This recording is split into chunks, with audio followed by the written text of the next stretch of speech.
এই বাসা ভাড়া নিতে প্রবেশ করেন দুই তরুণী ও একজন মধ্যবয়সী নারী। মুখে মাস্ক পরা, তাই সন্দেহ করার কোনো কারণই নেই তাদের। ফ্ল্যাট দেখে কিছুক্ষণ পর বের হয়ে যান তারা।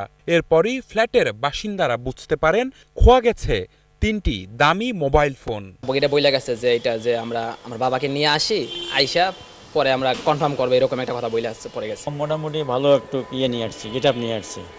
আমরা বুঝতে পারিনি যারা এদের ক্রাইম করবে। এরকম মানুষ দেখে তো আর চিনা জানা যে আসল কে ভালো কে খারাপ। আমি পিছিয়ে লগে এই পর্যন্ত গেট পর্যন্ত আইছি, যে খারে দুটো কথা বলুন যে কি পছন্দ না, আর সময় নেই। কাছাকাছি এলাকায় এমন দুটি ঘটনা ঘটার পর নড়েচড়ে বসে পুলিশ। তবে মুখে মাস্ক থাকায় কাউকেই শনাক্ত করা সম্ভব হয়নি।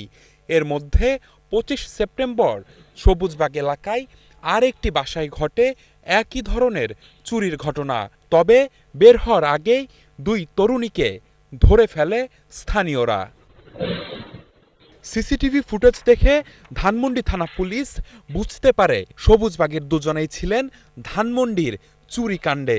পরে আটক দুজনের দেয়া তথ্যে গ্রেফতার হয় মধ্যবয়সী আরেক নারী জেসমিন। তিনি গ্রেফতার তৃষা আক্তার ও ঈশা আক্তারের মা।